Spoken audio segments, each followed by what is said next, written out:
يا أيها الذين آمنوا اتقوا الله ولتنظر نفس ما قدمت لغد واتقوا الله إن الله خبير بما تعملون.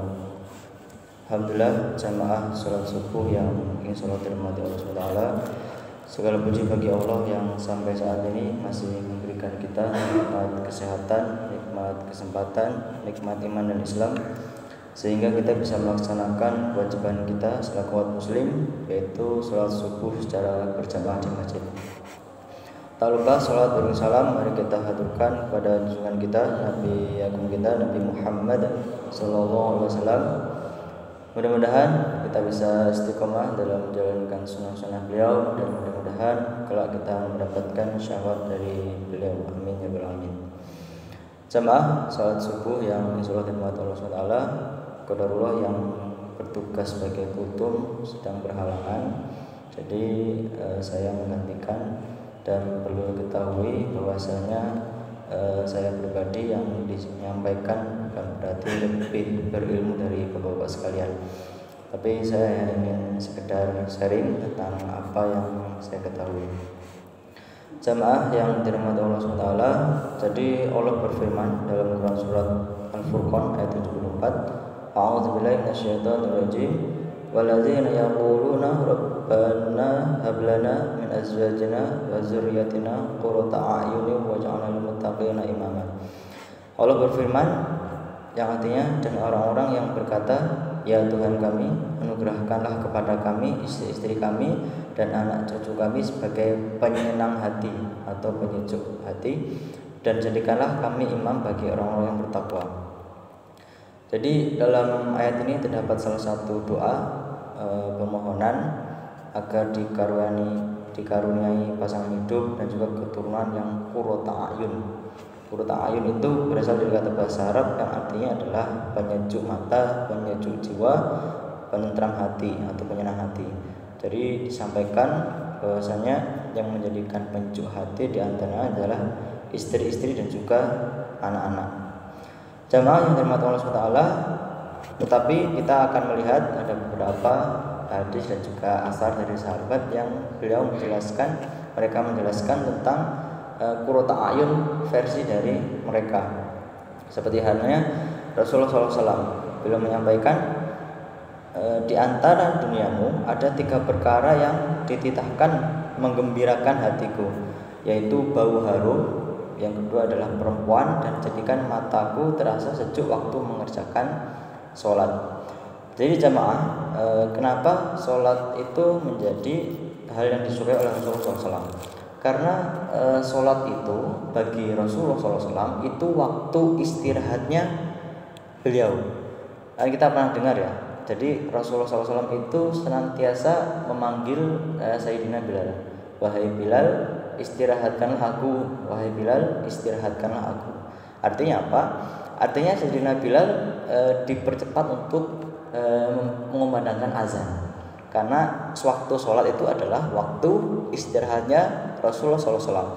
Makanya kita dalam riwayat pernah mendengar atau membaca Rasulullah SAW itu sholat malamnya, qiyamul lailnya itu di pertengahan malam.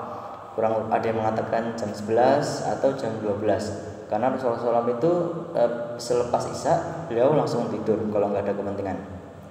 Sholat dari setengah malam sampai kurang lebih jam 3 lah, jam 3 atau setengah 4 atau setengah jam sebelum subuh. Baru dari waktu sebelum subuh itu beliau tertidur atau tidur, karena waktu tidurnya Rasulullah itu kan ada 3, menjelang subuh itu setelah qiyamul lail, sebelum zuhur, dan juga pada subuh. Itu waktu tidurnya Rasulullah SAW.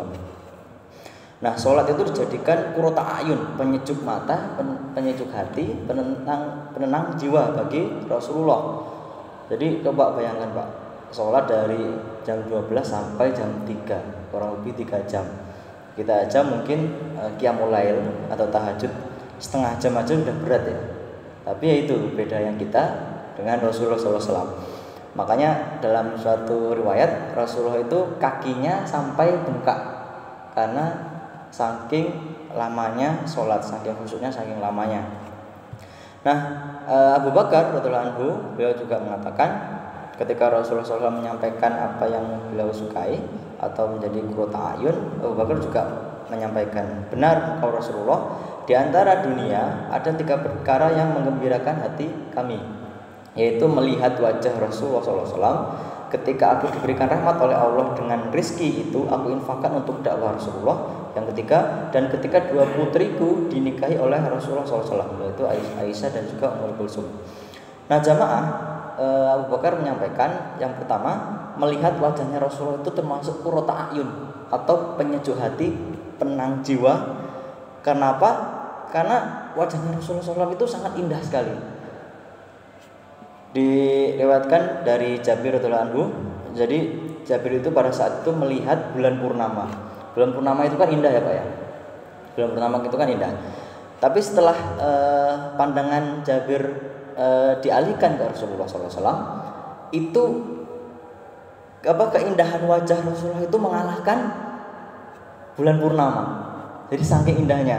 Pokoknya siapapun yang melihat Rasulullah SAW itu pasti bakalan cinta, bakalan sayang.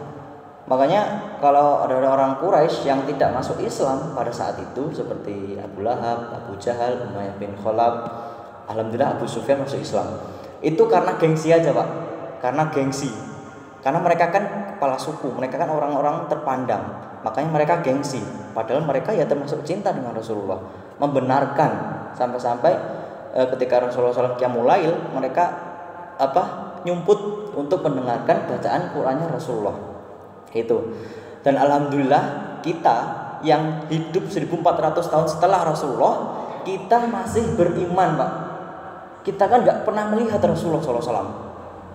Makanya Rasulullah SAW pada saat berkumpul dengan sahabat, beliau pernah bersabda, sesungguhnya aku rindu kepada rindu kepada saudara-saudaraku. Sahabat mukanya merah Pak, cemburu. Ya Rasulullah, bukanlah kami ini sahabatmu?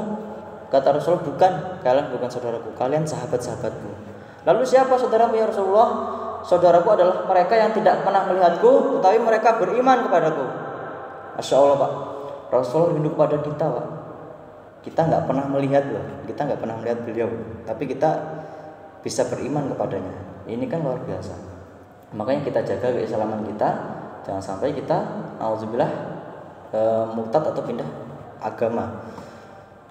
Nah, jamaah yang dirahmati Allah Subhanahu, yang kedua asal dari Umar bin Khattab, beliau menyampaikan, benar engkau wahai Abu Bakar, di antara dunia ada perkara yang menyenangkan hatiku atau menjadi qurrata ayun tadi. Yang pertama, ketika aku mampu amar ma'ruf, mengajak kepada kebaikan. Yang kedua, nahi mungkar, mencegah kemungkaran. Yang ketiga, ketika Allah berikan pakaian akhlak yang mulia dan perilaku yang baik. Jadi jamaah, Umar itu ketika menjadi khalifah banyak kemajuan-kemajuan, terutama perluasan Islam. Makanya sampai Islam itu menguasai sepertiga dunia pada saat Umar bin Khattab. Salah satunya adalah Baitul Maqdis atau di Palestina itu berhasil dikuasai pada zaman Umar bin Khattab. Pada saat itu si pendetanya yang memegang kunci Baitul Maqdis itu mengatakan, saya hanya akan memberikan kunci ini kepada Umar bin Khattab. Jadi nggak boleh diberikan kepada Amr bin As pada saat itu. Lalu akhirnya dikirim surat ke Umar untuk mengambil sendiri kunci tersebut. Tahu Pak bagaimana cara Umar mengambil ini, datang ke Palestina? Beliau bersama budanya Aslam, kudanya hanya satu dan ganti-gantian. Kadang Umar di atas, kadang budaknya Aslam itu di atas. Ini kan akhlak luar biasa ya Pak ya. Zaman sekarang nggak ada yang seperti itu. Nah, qadarullah pada saat mendekati Baitul Maqdis, ternyata jatahnya Aslam itu yang naik di atas kuda. Makanya pada saat itu kan ramai ya orang-orang kafir yang menghuni Baitul Maqdis pada saat itu menunggu siapa sih Umar yang bisa menaklukkan Baitul Maqdis. Padahal yang di atas lagi budaknya itu Aslam. Akhirnya pada saat bisa sampai ke Baitul Maqdis, banyak mengira, ini tuh Umar. Tetapi pendetanya tahu karena ada di dalam kitabnya nanti yang melakukan Baitul Maqdis, beliau itu berjalan dengan kudanya. Jadi masya Allah, ini adalah akhlak yang luar biasa dari Umar bin Khattab. Banyak sekali kisahnya. kalau jamaah mau baca sendiri atau mendengarkan kajian tentang Umar, sangat banyak sekali tentang akhlak beliau. Padahal seperti yang kita tahu, sebelum beliau masuk Islam itu sangat keras sekali, Pak. Sangat keras sekali. Tapi ketika beliau menjadi khalifah, itu hatinya sangat lembut. Jadi ketika Abu Bakar memilih Umar menjadi khalifah, kan itu ketika Abu Bakar sakit itu kan Abu Bakar memilih Umar. Yang menentang itu Abdurrahman bin Auf. Kata Abdurrahman bin Auf, ya Abu Bakar, Umar itu ketika ada Rasulullah saja keras, ketika ada engkau saja keras. Bagaimana ketika engkau tidak ada, apa yang engkau bersaksikan kepada Allah? Kata Abu Bakar, sesungguhnya aku akan bersaksi bahwasanya aku telah memilih yang terbaik di antara kalian. Tetapi ketika Umar ingin ikut ekspedisi dalam menaklukkan Roma, Abdurrahman justru yang paling melarang. Wahai Amirul Mukminin, janganlah engkau ikut. Sungguh aku khawatir kepadamu. Itu Masya Allah. Saking kebaikannya akhlak dari Umar bin Khattab. Yang ketiga, saya agak cepat. Asar dari Utsman bin Affan. Kata Utsman, benar engkau wahai Umar, di antara dunia ada 3 perkara yang menggembirakan hatiku, yaitu membantu orang-orang yang kelaparan menjadi kenyang, mencukupi sandang orang-orang yang tidak memiliki pakaian. Yang ketiga adalah membaca Al-Quran. Jadi jamaah yang dirahmati Allah SWT, Sayyidina Utsman bin Affan radhiyallahu anhu itu sangat suka membaca Al-Quran. Dalam riwayat beliau itu sholat witir Pak, itu hanya 1 rakaat, tapi yang dibaca 30 juz. Masya Allah. Kita kalau witir paling kulhu ya Pak ya, kulhu lahu ahad itu.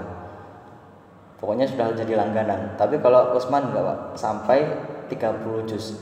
Dan ketika beliau terbunuh oleh rombongannya Abdullah bin Sabah laknatullah alaih, Utsman itu sedang baca Quran. Jadi kan mulai fitnah itu ketika wafatnya Umar bin Khattab. Makanya ada yang mengatakan pintunya fitnah itu Umar. Jadi ketika Umar wafat, maka pintu fitnah itu terbuka sangat lebar.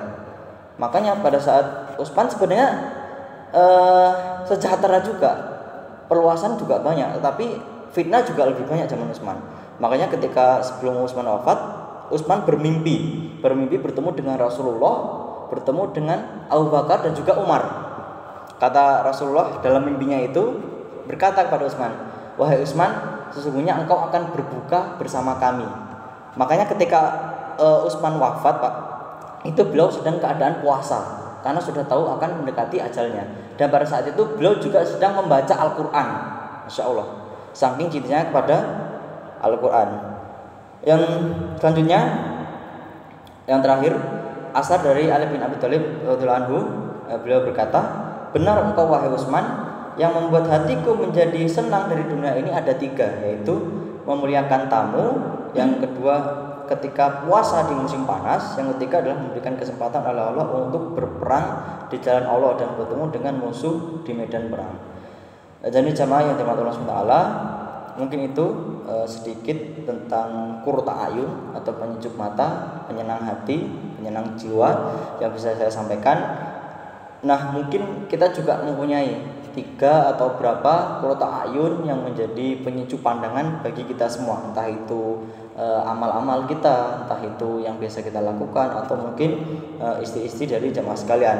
Makanya jangan sampai keluarga itu malah menjadi beban atau menjadi musibah ketika melihat rasanya kok rasanya benci gitu. Itu kan jangan sampai seperti itu. Tapi jadikanlah keluarga itu sebagai qurrata ayun atau penyejuk mata, ketika melihatnya menjadi senang, gembira, menjadi tambah cinta bertahun-tahun, berpuluh-puluh tahun gitu kan. Jadi seperti itu. Wallahu shawab. Mudah-mudahan apa yang saya sampaikan itu bermanfaat. Kurang lebihnya mohon maaf apabila terdapat kesalahan itu dari saya sendiri dan kebenaran itu dari Allah SWT.